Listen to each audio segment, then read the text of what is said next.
je prie que vous allez bien. Et aujourd'hui, on se retrouve pour une nouvelle vidéo.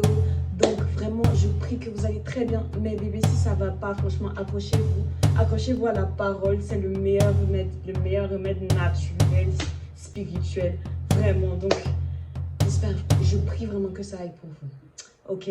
So, today, une vidéo spéciale en fait. C'est un peu votre cadeau de Noël et je prie qu'on passe un très bon moment. So, let's go! Alors, aujourd'hui, je veux parler du fait que comment on passe du serviteur à un serviteur amoureux. Parce que la semaine passée, j'ai vraiment parlé de ce point-là, être un serviteur ou serviteur amoureux. Mais comment on fait pour passer du coup, concrètement, d'un serviteur simple à un serviteur amoureux? La première chose, c'est le premier commandement. Tu aimeras ton Dieu de tout ton cœur, de toute ton âme et de toute ta pensée. Ce commandement, c'est le commandement qui définit tout. Parce que si on respecte tout ce commandement, en fait, de ce commandement-là, tout découle. Mais en fait, le problème, c'est qu'on ne sait pas, en fait. On ne sait pas encore que c'est ça, c'est cette relation avec Dieu, c'est vraiment cet amour qu'on a pour Dieu qui va guider chacun de nos pas et mettre tout en place. Parce qu'il y a une parole de la Bible qui dit « Tout concourt au bien de celui qui aime Dieu ». Tout concourt au bien de celui qui aime Dieu. Donc, ça veut dire quoi?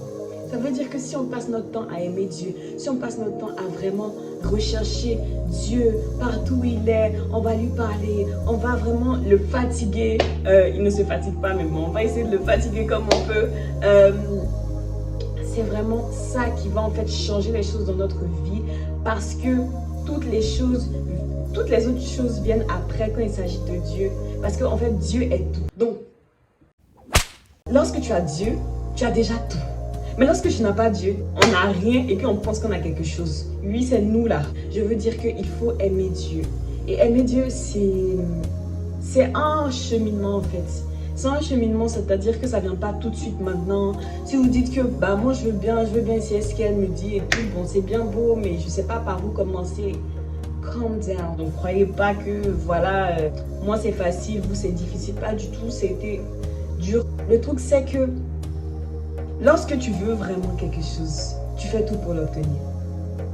Et moi, je voulais vraiment cette relation avec Dieu. Je voulais vraiment laisser tout mon passé de côté, vraiment laisser toute la vie que je menais avant pour pouvoir avoir une nouvelle vie. Et ma volonté, elle était très forte en fait. Et c'était non seulement une volonté, mais un vrai choix de vie en fait. C'était un vrai choix de vie et aimer Dieu, c'est ça un choix de vie. Donc, ça ne vient pas comme ça en fait, c'est ce que je veux vous dire. Donc, prenez vraiment cette décision parce que cette décision-là en fait, elle va changer toute votre vie. Et le diable sait très bien que si vous prenez cette décision, elle va changer toute votre vie. Donc, qu'est-ce qu'il va faire après? On va voir après. Toi-même, ton affaire de Dieu là, c'est toujours comme ça. Mais vous avez le choix, n'oubliez jamais une chose, c'est que vous avez le choix parce que Dieu nous a donné tous la liberté. Et ça, c'est un cadeau du ciel. Aimer Dieu, c'est vraiment prendre du temps, passer du temps avec Dieu, connaître qui est le Dieu qu'on nous a présenté. Peut-être que la société nous a présenté, peut-être que les parents nous ont présenté, mais qui est ce Dieu-là? Moi-même, personnellement, si je vais dans le lieu secret, est-ce que je peux savoir qui est Dieu sans que personne ne puisse venir me parler? Est-ce que je le sais vraiment? Est-ce que j'ai demandé à la personne concernée? C'est-à-dire Dieu lui-même. C'est ça. Donc vraiment, un serviteur amoureux, il va se poser ces questions-là. Il va vraiment prendre du temps, passer du temps à comprendre peut-être ce que Dieu voulait lui dire, à comprendre mais où est le Seigneur? Parce que si c'est un Dieu vrai, si c'est le Dieu qui dit, il ne peut pas mentir en fait. Et sa parole dit qu'il parle tantôt d'une manière, tantôt d'une autre. Donc, quand est-ce que Dieu me parle? Est-ce que Dieu est là lorsque je ne m'en rends pas compte? Donc, c'est vraiment ça, être un serviteur amoureux. Ce n'est pas que faire le service de Dieu et puis je dépose ça comme ça, vraca. Et puis maintenant, après, je vais vivre ma vie, ma propre vie. Bon, j'ai fait ça pour mon chef et puis c'est tout. Mais en fait, c'est différent parce que c'est plus que notre chef, c'est plus que notre maître. C'est notre amoureux, c'est notre papa. C'est celui qui nous aime le plus. C'est celui qui voit le pire en nous, mais qui nous aime le plus.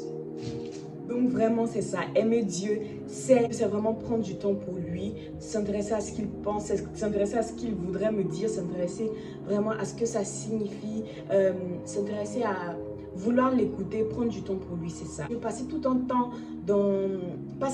à attendre que Dieu se révèle à nous, c'est-à-dire que Dieu nous accorde la réponse à nos questions, vraiment, et je vous assure que vous saurez que c'est lui.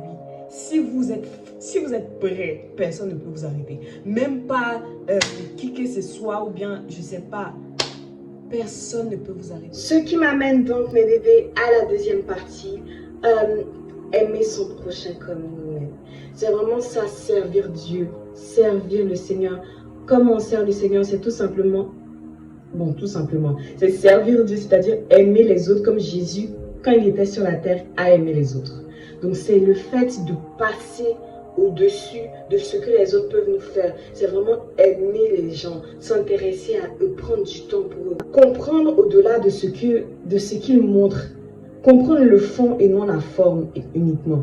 Parce que les gens montrent très souvent une image, mais c'est pas eux. Et c'est pas ça qui est la réalité. Et vraiment aimer son prochain, c'est vraiment se dire...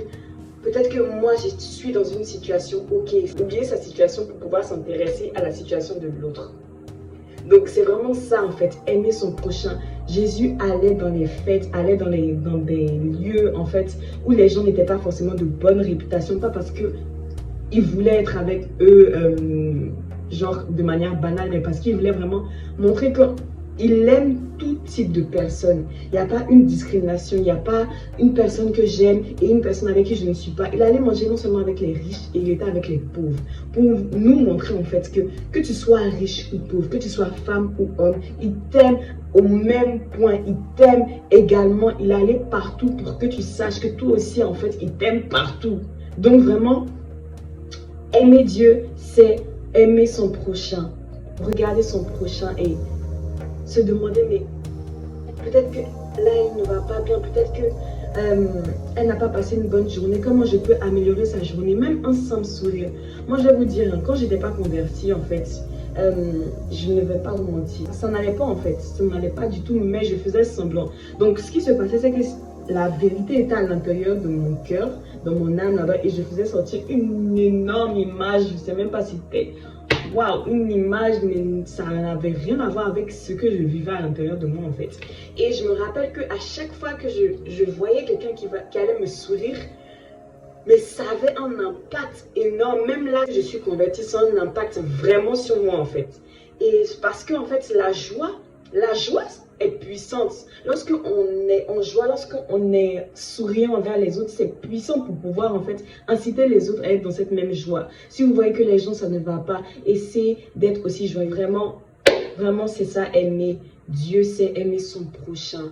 Mais ne vous oubliez pas non plus, parce que la deuxième partie dit s'aimer soi-même. Mais je pense qu'à propos de s'aimer soi-même, il parle aussi énormément du fait qu'il faut il ne faut pas être focalisé sur soi-même, parce que moi je pense qu'on a plus d'aisance.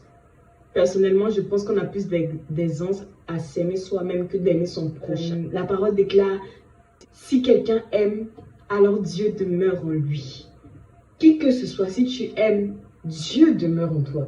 Donc c'est vraiment puissant. Donc aimer son prochain, comprendre les autres, pas seulement, même si on a un point différent, se taire des fois. Regarder les autres, même si on a un point de vue vraiment différent par rapport à eux, tu regardes la personne et tu le laisses, parce que certaines fois, les gens ont juste besoin d'écouter, ils n'ont pas besoin de t'entendre parler, ils ont besoin juste d'écouter. Et c'est vraiment ça, aimer son prochain. Mais si on aime Dieu, on aime notre prochain et on s'aime nous-mêmes, parce que Dieu est tout. Donc vraiment, c'est ça mes bébés, aimez votre prochain, faites des trucs vraiment... Ne vous dites pas que, est-ce que lui, il aurait fait ça pour moi? Vous n'êtes pas là pour faire quoi que ce soit pour quelqu'un. Il y a quelqu'un qui vous regarde, même si personne ne voit vos actions, même si on vous dit tout le temps, ah oui, mais toi tu es comme ci, toi tu es comme ça, mais tu sais qu'au fond de toi, en fait, tu fais de ton mieux pour aimer ton prochain. Ne regarde pas à gauche ni à droite, parce que Dieu, lui, il te voit, et Dieu ne regarde pas la forme seulement, il regarde le fond, il regarde le fond de ton cœur, et il te regarde, et il sait que tu aimes ton prochain, il sait que tu fais des efforts, même si les gens vont te blesser, parce que c'est le but du diable, te décourager, en fait. Lorsque tu vas essayer d'aimer ton prochain, je t'assure que moi, quand j'ai essayé d'aimer, j'ai commencé à vouloir aimer mon prochain. C'est là, maintenant, il y avait les montagnes russes sur moi, mais c'est pas grave. Pourquoi? Parce qu'il y a quelque chose de plus grand, de plus précieux sur lequel tu dois t'attarder. C'est Dieu. Et c'est ce que Dieu lui pense. Il dit, autant de fois que vous l'aurez fait à ce plus petit d'entre vous, c'est à moi que vous le ferez. Donc ça veut tout dire. C'est pas à propos juste des gens, c'est à propos de lui. Et si vous faites quelque chose à propos de lui, votre vie ne sera jamais la même. Je vous aime. Bisous mes bébés. À la semaine prochaine.